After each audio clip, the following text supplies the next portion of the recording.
যে চাঁদাবাজি এটি মুক্ত করতে হবে। ভোলার অর্থনীতির প্রাণকেন্দ্র হিসেবে পরিচিত এই খাল, যেখান দিয়ে প্রতিদিন কয়েকশো ছোট বড় নৌযান জেলা শহরের প্রধান বাজারগুলোতে পণ্য সরবরাহ করে। কিন্তু সম্প্রতি এই নৌপথটি অশান্ত হয়ে উঠেছে। শ্রমিকদের অভিযোগ, আগে যেই পজিশনে 1000 টাকা টোল দেওয়া হতো, বর্তমানে সেখানে জোরপূর্বক দাবি করা হচ্ছে 3000 টাকা। সবচেয়ে উদ্বেগের বিষয় হলো, এই বিশাল অঙ্কের টাকা নিলেও দেওয়া হচ্ছে না কোনো বৈধ রসিদ। জাহাজ শ্রমিক বলেন, আগে দিতাম 1200 টাকা, এখন চাই 3000 টাকা। না দিলে জাহাজ আটকায় রাখে, আমাগো গাইল দেয়। 3000 টাকা লয়, কিন্তু কোনো কাগজ বা রসিদ দেয় না। মালিকরে গিয়া কি জবাব দিমু আমরা চাই, হয় এই খাল ইজারা মুক্ত করা হোক, না হয় আগে নির্ধারিত হারে টোল নেওয়া হোক। আগে আমরা 800 টাকা 900 টাকা 1000 টাকা দিতাম, এখন আমাদের কাছে চাইতে আছে 2500 টাকা। এখন 2500 টাকা কি সম্ভব? আমরা গরিব মানুষ, আমাকেও মনে করেন ভাড়া বাড়ানো, তেলের দাম বাড়ছে, এমনি আমরা খুব ঝামেলার ভিতরে আছি ভাই। ট্রলারের খাজনা নিতে পারে এরা, বড় বড় 1000 1200 1500 নিতে পারে, কিন্তু এরা 2500 টাকা খাজনা করিয়া আমাকে যাইবে যায় কথাবার্তি কয়, মনে করেন আয়া দুর্দুলমি করে।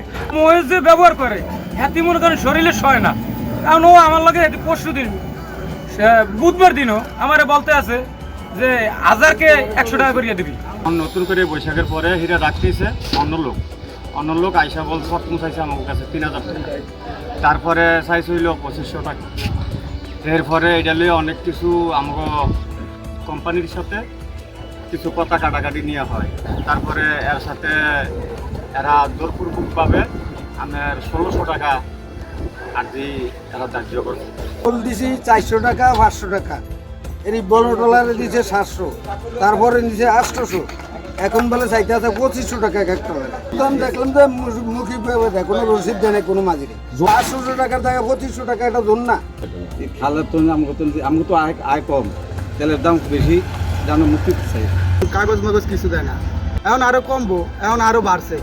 আগের হেরা যারা ছিল হেরা কমে নিছে, যারা আইছে হেরা আরো বাড়ায় দিতেছে অনেক। পিঠে হের আসছে, আয়া কইছে যে আমাকে 3000 দিতে হইব, 2500 টাকা করিয়া দিতে হইব, নাহলে মাল উঠেব না। মাঝিরা বলছে আমাদের গালাগালিও ফাড়াফাড়ি বলে। বলাতে এই শ্রমিকের একটাই খেয়াল, এই খাজনা খুঁজনা যেমনি যা আসন যে চাঁদাবাজি এটি মুক্ত করতে হবে। নিয়ম অনুযায়ী খালের বিভিন্ন পয়েন্টে টোল চার্ট থাকার কথা থাকলেও বাস্তব চিত্র ভিন্ন। ইজারা শর্ত ভঙ্গ করে মেসার্স জননী স্যানিটারি নামের প্রতিষ্ঠানটি 14 এপ্রিল থেকে এই অরাজকতা শুরু করেছে বলে দাবি শ্রমিক ও মালিকদের। তবে অভিযোগ সত্য হলে টেন্ডার প্রত্যাহারের ঘোষণা দিয়েছেন মেসার্স জননী স্যানিটারি এর স্বত্বাধিকারী আবুল হাসনাত। তিনি জানান, তার লাইসেন্স ব্যবহার করে আত্মীয়রা টেন্ডার নিয়েছেন, তবে কোনো অনিয়ম হয়নি। অনিয়ম প্রমাণ হলে স্বেচ্ছায় টেন্ডার বাতিলের প্রতিশ্রুতি দেন তিনি। এ বিষয়ে প্রশাসনের অবস্থান জানতে চাওয়া হলে ভোলা পৌরসভার প্রধান নির্বাহী কর্মকর্তা আবুল কালাম আজাদ বলেন, পৌরসভার একটি নির্দিষ্ট টোল চার্ট আছে, এর বাইরে 1 পয়সা বেশি নেওয়ার সুযোগ নেই। শ্রমিকদের মারধর বা দুর্ব্যবহার বেআইনি। আমরা আপনাদের মাধ্যমে বিষয়টি জানলাম।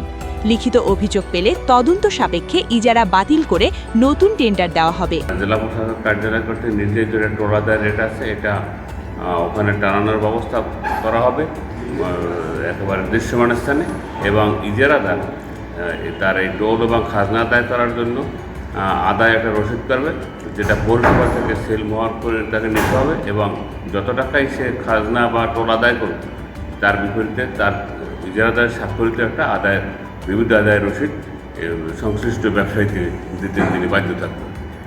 ব্যবসায়ীদের সাথে খারাপ আচরণ করে আমাদের পৌরসভার কাছে কোনো লিখিত অভিযোগ পাওয়া হলে আমরা সরকারি বিধিমোতাবেক ব্যবস্থা গ্রহণ করব। অতিরিক্ত অর্থ নেওয়ার কোনো সুযোগ নেই। অতিরিক্ত পরিবহন ব্যয়ের প্রভাব পড়ছে সরাসরি সাধারণ মানুষের উপর, কারণ বাজারে বাড়ছে পণ্যের দাম। ভোলার সাধারণ মানুষের প্রত্যাশা, দ্রুতই বন্ধ হবে এই সিন্ডিকেট আর নৌপথে ফিরবে স্বস্তি।